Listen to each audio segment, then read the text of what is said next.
चलिए दोस्तों, आज हम रोजाना की तरह आज और एक वीडियो बनाने जा रहे हैं जिसमें विद्या ज्ञान के बच्चे और नवोदय के बच्चे जो तैयारी कर रहे हैं उनके लिए बहुत ही हेल्प साबित होंगी ये वाली वीडियो हमारी। तो चलिए, वैसे बाकी कंपटीशन एग्जाम जो देते हैं जो छात्र, उनके लिए भी काफी हेल्प होती है ऐसे प्रश्नों को करने के लिए। तो चलिए शुरू करते हैं। ये प्रश्न लिखा हुआ है हमारा, तो इस प्रश्न को कैसे करेंगे देखिए। ये बॉडमास विधि पर आधारित है, ठीक है। तो ब्रैकेट को, कोष्टक को कैसे खोलना होता है, कैसे जोड़ घटाए गुणा भाग की संक्रियाएं हम करते हैं। तो आइए हम इस प्रश्न के माध्यम से समझते हैं।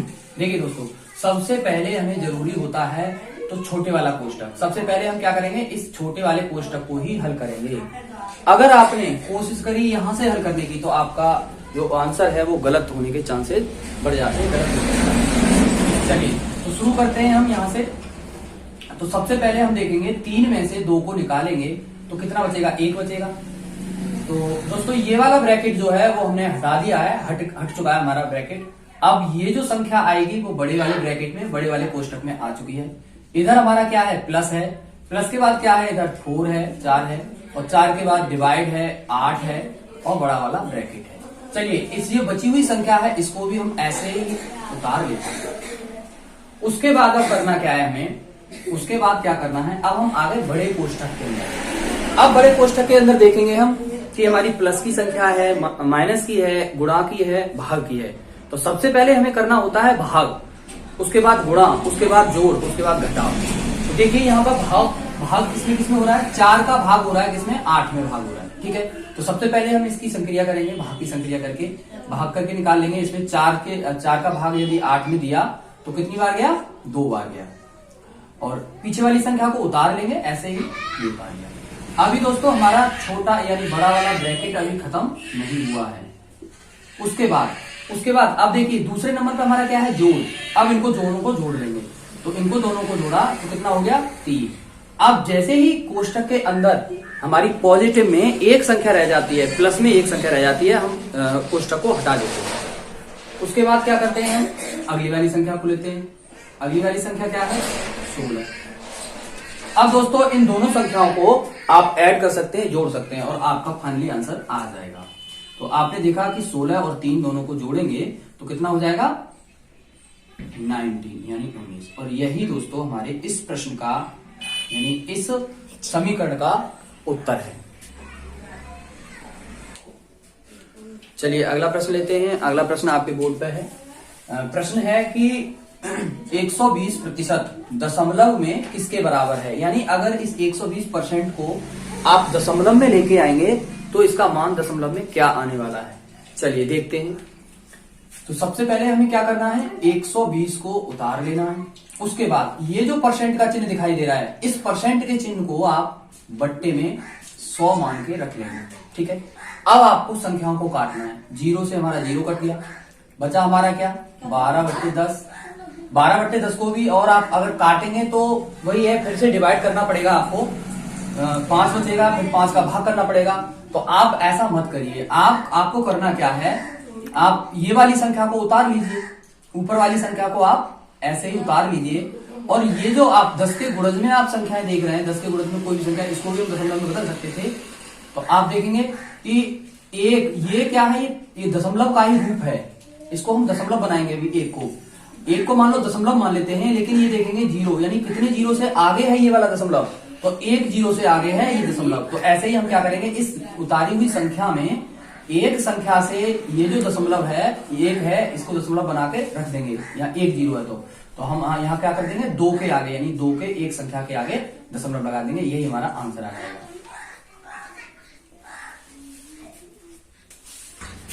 चलिए तीसरा प्रश्न हमारे बोर्ड पर है, लेते हैं तीसरे प्रश्न को। क्या कह रहा है कि 18/25 को प्रतिशत में परिवर्तित कीजिए। चलिए दोस्तों, ये अनुपात से आप प्रतिशत में कैसे परिवर्तित करेंगे उसके बारे में जान लेते हैं। देखिए सबसे पहले हम देखते हैं कि यदि हमारा अनुपात है और इस अनुपात को हम बट्टे में भी रख सकते हैं। तो हमने क्या किया, इसी अनुपात को हमने बट्टे में रख लिया, 18/25। उसके बाद यदि किसी संख्या को प्रतिशत में बदलना होता है तो हम जानते हैं कि किसी भी संख्या को, अगर किसी भी मान को आप परसेंट में बदलेंगे, परसेंट में चेंज करेंगे, तो आपको गुणा में क्या करना होता है, 100 करना होता है, यानी 100 से गुणा करना होता है। तो इसमें भी हम क्या करेंगे, 100 से गुणा कर देंगे। अब देखिए, अब हमें सिर्फ कुछ नहीं करना, काटना है संख्याओं को। तो 25 को काट देंगे, 25 सेकंड 25 और 25 चौके 100, ठीक है, ये काट लिया।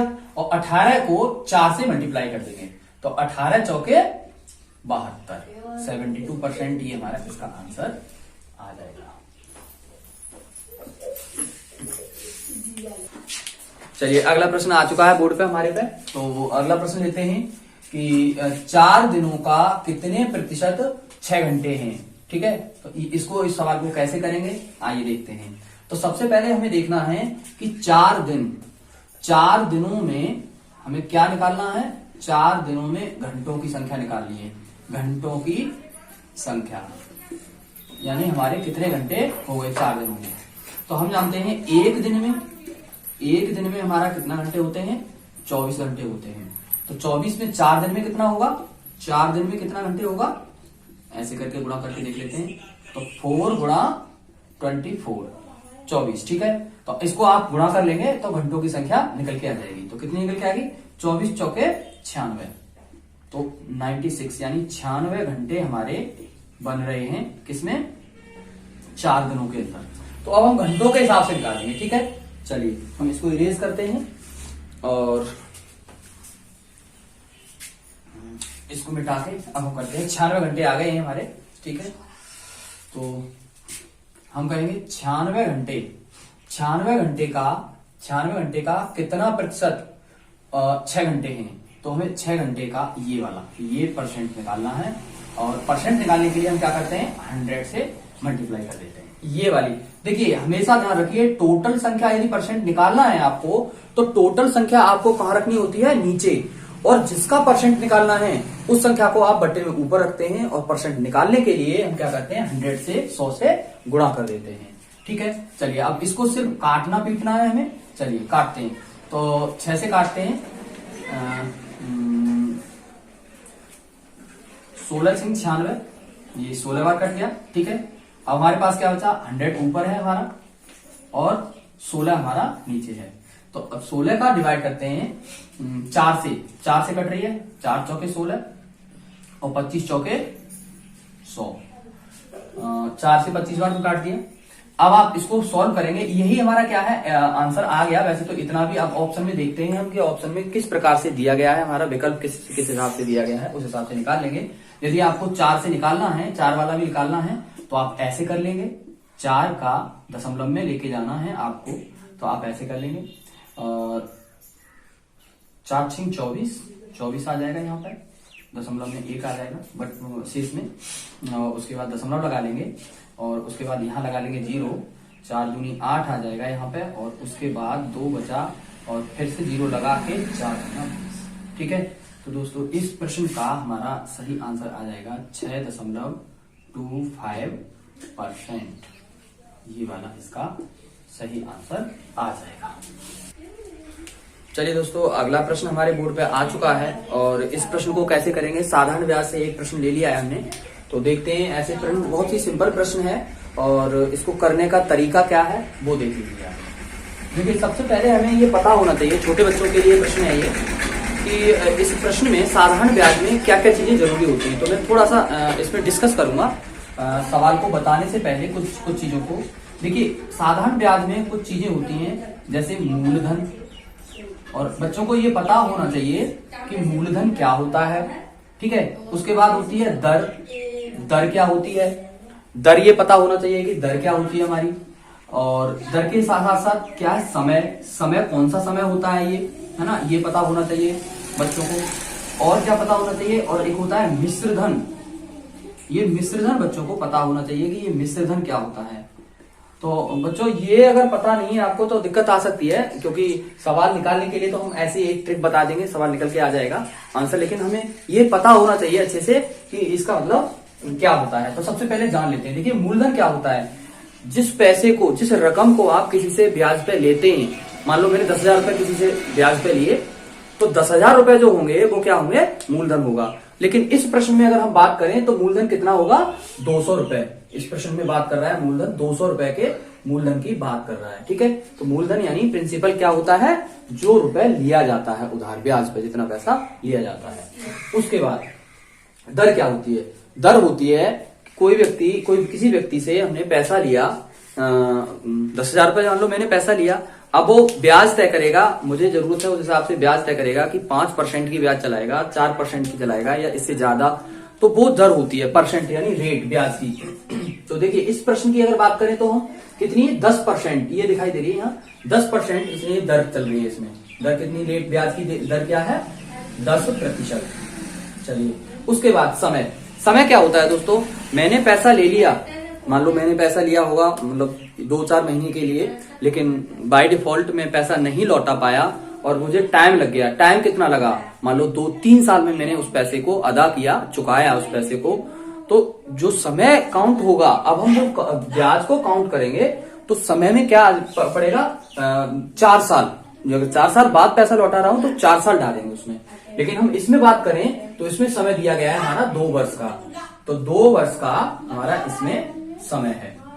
देखिए 2 वर्ष का समय है। और उसके बाद देख लेते हैं मिश्रधन। तो मिश्रधन हम क्या करेंगे, निकालेंगे सवाल को, जब ब्याज आ जाएगी हमारी उसके बाद ही हम मिश्रधन को निकाल के तब हम पता करेंगे कि हमारा मिश्रधन कितना होता है, ठीक है। तो मिश्रधन होता क्या है, चलिए बात कर लेते हैं पहले। तो मूलधन जो आपने पैसा लिया था वो, और प्लस आपकी जो साधारण ब्याज निकल के आई, साधारण ब्याज जो निकल के आई, इस दोनों को मिला के क्या होता है, हमारा मिश्रधन होता है। तो इन पर चर्चा करना बहुत जरूरी होता है। चलिए अब हम सवाल को शुरू करते हैं, सवाल को कैसे हल करेंगे इसको, ठीक है। कुछ नहीं करना होता बच्चों, इसमें सिर्फ और सिर्फ आपको करना क्या है कि 200 यानी मूलधन, दर और समय, इन तीनों का मल्टीप्लाई यानी गुणा करना होता है, आपका आंसर आपके पास होगा, ठीक है। चलिए देखते हैं 200। तो देखिए 200 यानी ये हमारा मूलधन है। चलिए इसका एक फॉर्मूला भी बताते हैं। तो वैसे तो फॉर्मूला बन जाते हैं, तमाम फॉर्मूला होते हैं। फॉर्मूला क्या होता है, देखिए ये होता है मूलधन गुणा दर गुणा समय, और इसके बट्टे में रखते हैं हम 100। देखिए 100 कहां से आते हैं वो भी हम बताएंगे, ठीक है। तो चलिए इसी के आधार पर हम इनमें से निकाल लेते हैं। यही चीजें थी हमारी। मूलधन कितना था हमारा 200 रुपया, मल्टीप्लाई गुणा में दर कितनी है 10%, और गुणा में समय कितना है हमारा 2 वर्ष। देखिए अब बात आ रही है बट्टे में 100 की। तो 100 कहां से आया, ये जो परसेंट का चिन्ह लगा हुआ है, आप इस परसेंट के चिन्ह को हटाएंगे तो इसके नीचे कितना आ जाएगा 100 आ जाएगा। ये होता है हमारा सब, ठीक है। चलिए अब आप इन सबको गुणा करके काट पीट कर लीजिए, यहां से यहां ये गया, यहां से ये गया, ठीक है। उसके बाद बचा क्या, इधर 20 बचा और इधर 2 बचा। 20 और 2 का आप गुणा कर देंगे तो कितना आ जाएगा दोस्तों, 40 रुपए आपका आ जाएगा। यही 40 रुपए आपकी क्या हो गई, साधारण ब्याज आपकी कितनी हो गई, साधारण ब्याज निकल के आ गई आपकी 40 रुपए। चलिए ये साधारण ब्याज आपका आंसर आ गया, क्योंकि इसमें साधारण ब्याज पूछा था कि साधारण ब्याज ज्ञात कीजिए, तो 40 रुपए आ गई। लेकिन अब बात करें कि हमारा मिश्रधन कितना बना, इस सवाल में अगर हम बात करें, ऐसे भी कह सकता था कि मिश्रधन कितना होगा। तो मिश्रधन के लिए हमें करना क्या होता है, मूलधन हमारा पहले से ही यहाँ पर दिखाया गया है 200 रुपए था, और प्लस कर लेंगे हम क्या, साधारण ब्याज कितनी निकली 40 रुपए। अब 40 और 200 को आप जोड़ देंगे तो हमारा मिश्रधन जो निकल के आएगा वो कितना आ जाएगा 240 रुपए। ये हमारा मिश्रधन हो जाएगा। चलिए दोस्तों अगला प्रश्न हमारे सामने है। अगला प्रश्न हमने ब्याज से ही, साधारण ब्याज से ही लिया है, और साधारण ब्याज का थोड़ा सा लेवल बढ़ाया है हमने, क्योंकि ये बच्चों के लिए है और बड़ों के लिए भी ये काफी परेशान करने वाला सवाल है। तो देखिए इस प्रश्न को कैसे सॉल्व करेंगे। इसमें देखिए ना तो आपका समय दिया गया और ना ही इसमें कोई मूलधन दिया गया, तब आप कैसे इसका साधारण ब्याज वगैरह निकालेंगे, ठीक है। चलिए कोशिश करते हैं हम कैसे निकालेंगे इसका। तो सबसे पहले हम देखेंगे कि प्रश्न क्या कह रहा है कि कितने समय में कोई राशि का मतलब मूलधन 10% वार्षिक साधारण ब्याज की दर से स्वयं की दोगुनी हो जाएगी। चलिए तो सबसे पहले हमें देखना है कि जो राशि हो रही है, यानी मिश्रधन जो हो रहा है, मिश्रधन क्या हो रहा है, अपने मूलधन का दोगुना हो रहा है। मूलधन कितना रहा होगा मूलधन का 2 गुना हो रहा है। तो यहाँ पे हमने देखा कि मूलधन हमारा हमें नहीं पता, तो हम मूलधन को P मान लेते हैं। मूलधन हमारा कितना है P। लेकिन जब मिश्रधन पर बात आ रही है कि 10% की दर से अगर ब्याज चल रही है, अब ये भी पता नहीं है कितने समय के बाद, लेकिन हमें ये पता चल रहा है कि 10% की ब्याज चली कुछ समय के लिए, तो मिश्रधन जो हुआ हमारा क्या हुआ, वो राशि जो थी वो स्वयं की दोगुनी हो गई। स्वयं की क्या हो गई, दोगुनी। यानी अगर यहाँ P थी तो दोगुनी क्या हो जाएगी, 2P। क्या हो जाएगी, 2P हो गई। ठीक है, तो मिश्रधन क्या हो गया हमारा, 2P हो गया, 2P हो गया मिश्रधन। ठीक है, अच्छा अब आपको निकालना है साधारण ब्याज। साधारण चाहिए आपको, साधारण ब्याज इसमें तभी आप निकाल पाएंगे, कुछ बराबर में कुछ रखने के लिए चाहिए हमें।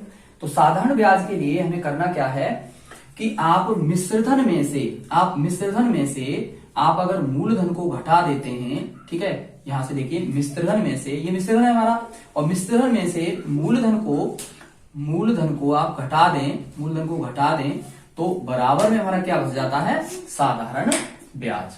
साधारण ब्याज हमारी बराबर में बच जाएगी। ठीक है, तो यही हम करेंगे।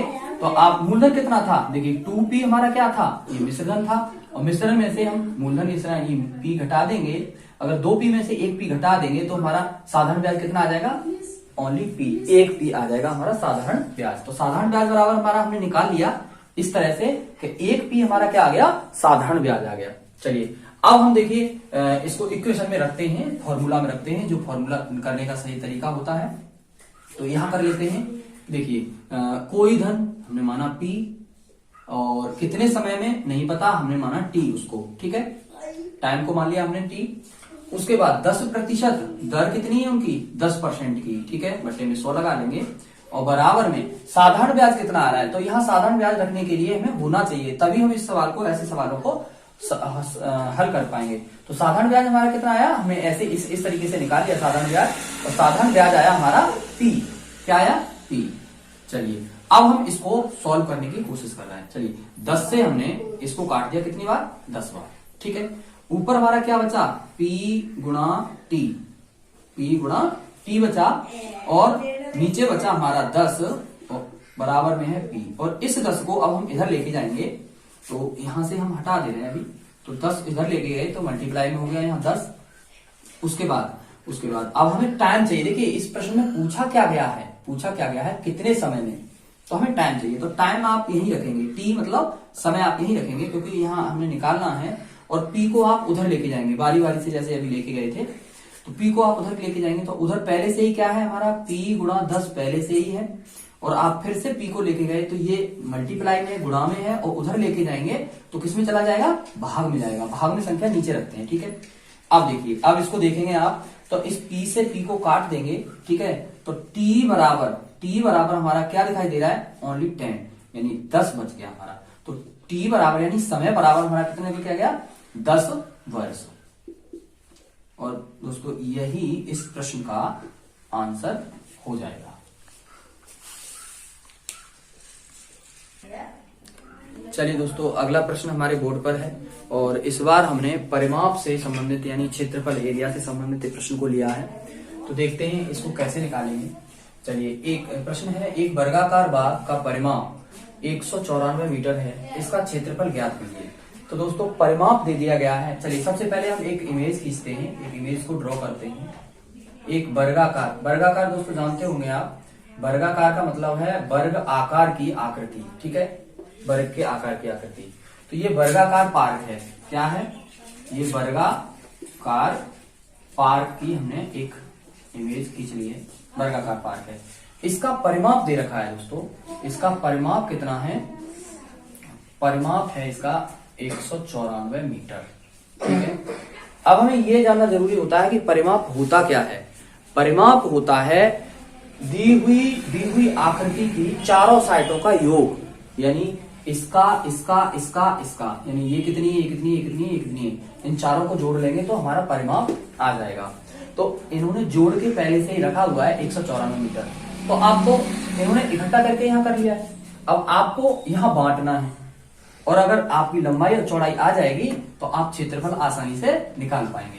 तो क्षेत्रफल के लिए फॉर्मूला क्या होता है, तो क्षेत्रफल के लिए होता है किसी भी आकृति का, अगर आप क्षेत्रफल किसी चौकोर आकृति का आप क्षेत्रफल निकालते हैं तो क्षेत्रफल के लिए हमारा क्या होता है, लंबाई और गुणा चौड़ाई, लंबाई गुणा चौड़ाई। आपको आप एच को ऐसे भी कर सकते हैं, वर्ग का क्षेत्रफल भुजा स्क्वायर से भी निकाल सकते हैं आप, ठीक है। चलिए, तो लंबाई गुणा चौड़ाई इसको याद रखिए आप, ठीक है, क्षेत्रफल के फॉर्मूला के लिए। चलिए शुरू करते हैं अब। तो आपने देखा कि परिमाप यदि इसका 194 मीटर दिया गया है तो क्षेत्रफल निकालने के लिए सबसे पहले हमें लंबाई और चौड़ाई ज्ञात होनी चाहिए। यदि लंबाई चौड़ाई ज्ञात नहीं है तो शायद हम नहीं निकाल सकते। तो चाहे हमें एक भुजा ज्ञात हो जाए, ठीक है, वर्गाकार में तो चाहे एक भुजा ज्ञात हो जाए तब भी हम उसका स्क्वायर करके क्षेत्रफल निकाल सकते हैं। तो देखिए, परिमाप इसका इतना दिया है। अब हमें करना क्या है, इस परिमाप को इन चारों भुजाओं में बांटना है। कितना कितना आ जाएगा, बराबर बराबर बढ़ना चाहिए। तो सबसे पहले हमें करना क्या होता है, इस परिमाप में यानी 194 क्या करेंगे, भाग कर देंगे 4 मीटर का। 4 मीटर का हम क्या कर देंगे, भाग कर देंगे। चलिए, तो इस परिमाप में हम क्या कर देंगे, 4 मीटर का भाग कर देंगे। तो 4 का हम भाग कर देंगे। तो 4 से हमने 4 का ही भाग क्यों कर रहे हैं, क्योंकि ये साइडें हैं 4 हैं, ठीक है। तो 4 से हम भाग कर रहे हैं। तो 4 चौके 16, 4 बार गया, यहाँ कितना आ जाएगा 16, 3 बचा और यहाँ पर कितना आ जाएगा 4, ठीक है।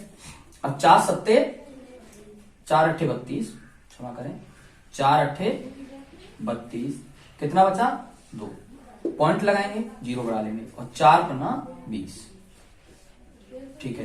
तो हमारा कितना आया इसका 48.5। इस वाली साइड को हम कितना लिख सकते हैं, 48.5 मीटर। ये वाली भी कितनी होगी, 48.5 मीटर, ठीक है। तो ये लंबाई चौड़ाई आ गई हमारी, या फिर इसका स्क्वायर कर दें, ठीक है। तो अब करना क्या है हमें, क्षेत्रफल के लिए लंबाई और चौड़ाई, ये दोनों लंबाई चौड़ाई मान सकते हैं इनको। तो इनमें आप सरल रख के आप सवाल को हल कर लेंगे। चलिए देखते हैं, लंबाई कितनी है 48.5, इसको ऐसे कर सकते हैं और मल्टीप्लाई में 48.5, ठीक है। अब करना क्या है, आपको इसका वर्ग निकालना है या फिर इसका मल्टीप्लाई करना है। चलिए मल्टीप्लाई कर लेते हैं, 4 8 5 यानी दशमलव में, और फिर से 4 8 5 यानी दशमलव में 5, ठीक है। मल्टीप्लाई कर लेते हैं। तो 5 5 25 के 5 हासिल 2, 8 पंजे 40 और 2 42 के 2 हासिल 4 और 5 चौके 20 और 4 24। यहाँ गुणा का चिन्ह लगाएंगे, 8 पंजे 40 का 0 हासिल 4, 8 8 64 और 64 और 4 68 के 8 हासिल 6 और 8 चौके 32 32 और 6 38। फिर क्रॉस का चिन्ह लगा के 4 का करते हैं, 4 पन्ना 20 का 0 और हासिल 2 घटा देते हैं, हासिल 2 आ गया और 8 चौके 32 और 2 34 के 4 आ जाएंगे, हासिल 3 आ गया और 4 चौके 16 17 18 19, कितना आ गया 19। अब आप इसको ऐड कर लेंगे, 5 0 2 2 8 और 4 12 के 2 हासिल 1 और 8 और 4 12 और 13 14 15 15 के 5 हासिल 1 10 और 3 13 के 3 और हासिल 1 और 2। तो इतना गुणा करके इतना आ रहा है। अब देखिए दशमलव लगाना है हमें, तो दो संख्या, एक संख्या नीचे वाले में, एक संख्या ऊपर वाले में दशमलव आगे है। तो यहाँ पे हम क्या करेंगे, दो संख्याओं से पहले दशमलव लगा देंगे। तो दोस्तों ये हमारा क्षेत्रफल निकल के आ गया। इस आकृति का क्षेत्रफल बराबर कितना आ गया 2352.25 मीटर स्क्वायर या फिर वर्ग मीटर, मीटर स्क्वायर कह दें या फिर वर्ग मीटर। यही इस प्रश्न का आंसर हो जाएगा। चलिए अगला प्रश्न हमारी स्क्रीन पे आ चुका है, यानी कि व्हाइट बोर्ड पे आ चुका है। तो इसका देखिए एक चित्र दिया गया है, इसमें इस आकृति का परिमाप पूछा गया है कि इसका पेरीमीटर यानी परिमाप क्या होगा, ठीक है। चलिए ज्ञात कर लेते हैं। परिमाप के लिए कोई दिक्कत नहीं है, बहुत आसान है ये प्रश्न। चलिए हम काउंट कर लेते हैं, यहां से काउंट करते हैं, ठीक है। हम यहां से काउंट करते हैं। देखिए 4 मीटर ये है हमारा, 4 मीटर ये वाला होगा, 4 मीटर ये होगा, 4 मीटर ये, 4 मीटर 4 4, ये 4 4 के हैं। तो गिन लेते हैं कितने हैं 4 4 के, 1 2 3 4 5 6 7 8 और 8 चौके 32 मीटर, ठीक है। ये वाली साइड है, हमने 32 मीटर काउंट कर ली। अब बची कौन सी हमारी साइड, ये वाली।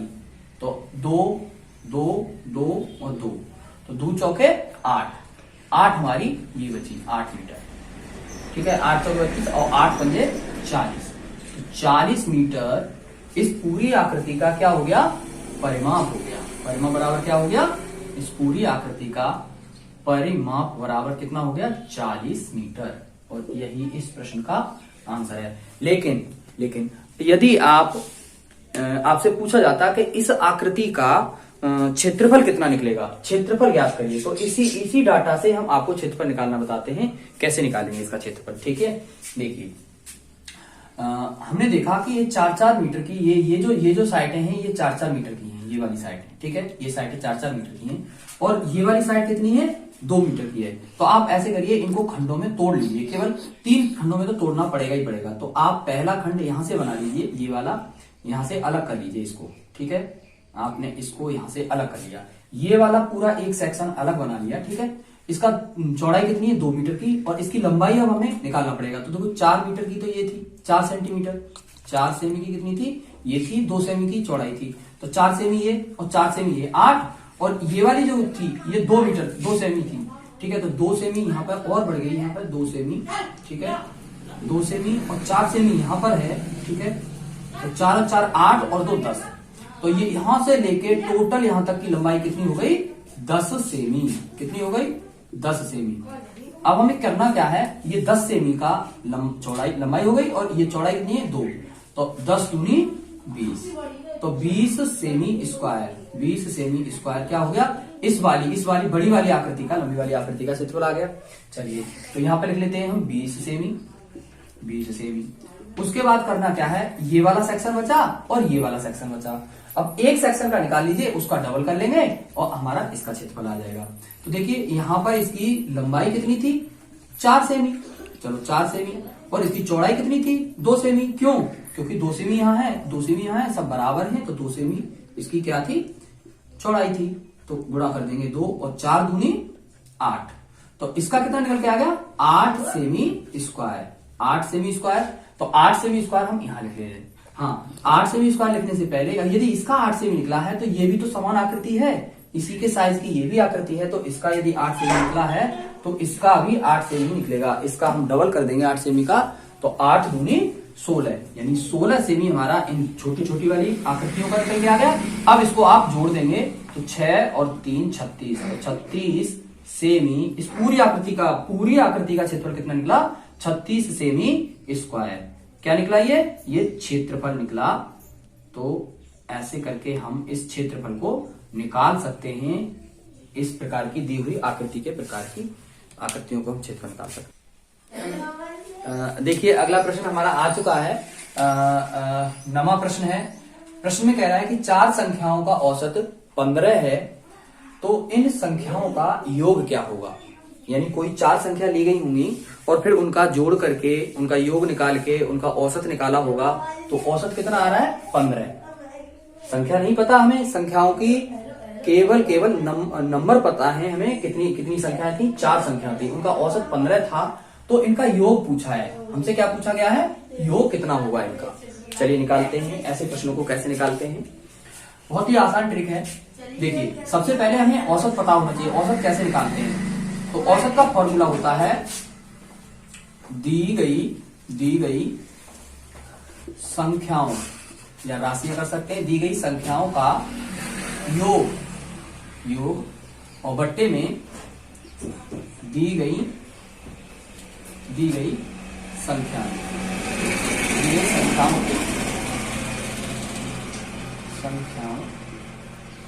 की गिनती मतलब कितनी है वो संख्या में, काउंट करके लिख लेंगे, और बराबर में हमारा कितना आ जाता है, इसका औसत। ऐसे करके हम निकाल सकते हैं। चलिए अब आप करेंगे क्या, इसी में इसको रख के देखेंगे। देखिए दी गई संख्याओं का योग हमें ये निकालना है, तो हमारा क्या है, योग यहाँ आना चाहिए ऊपर, ठीक है। दी गई संख्याओं की गिनती, यानी गिनती का मतलब कितनी संख्याएं थी, वो 4 संख्याएं थी, ठीक है। अब क्या निकल के आ रहा था, औसत कितना है इसमें, 15 है। चलिए इतना यहां तक समझ में आ गया।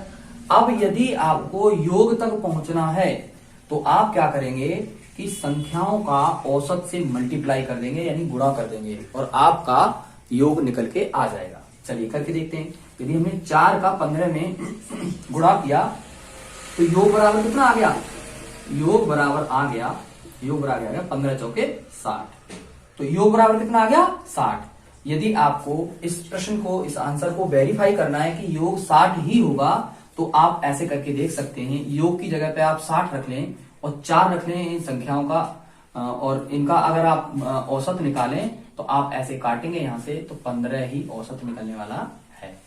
ठीक है, तो ऐसे करके आप इन प्रश्नों का, ऐसे प्रश्नों का यदि योग पूछा जाए तो योग निकाल सकते हैं। कैसे? संख्याओं से, कितनी संख्याएं दी गई हैं उससे आप औसत से मल्टीप्लाई कर देंगे, उन दोनों का औसत से मल्टीप्लाई कर देंगे तो आपका योग निकल के, संख्याओं का योग निकल के आ जाएगा, जो कि इस प्रश्न का आंसर भी है। चलिए दोस्तों, ये लास्ट प्रश्न बचा हुआ है हमारा, और इसको कैसे करेंगे तो ये कैसे करेंगे इसको हम अगले वीडियो में लेंगे। आपके लिए होमवर्क होगा कि आपको इस प्रश्न को कैसे करना है, लेकिन हम जरूर अगले वीडियो में इसी प्रश्न को हम लेंगे और करके बताएंगे। लेकिन आपको इस प्रश्न को करना है कि इसका सही आंसर, सही उत्तर, यदि इस रूट को हटाएंगे तो इसका सही आंसर क्या होगा।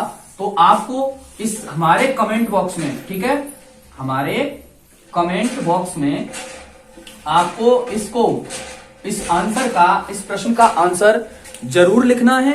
कोशिश करिए कि इस प्रश्न का आंसर क्या होगा, और यदि आपसे नहीं हो पाता है तो हम अगली वीडियो जो आएगी उस वीडियो में इस प्रश्न का आंसर आपको जरूर देंगे, एक्सप्लेन करके बताएंगे। तो आज के लिए बस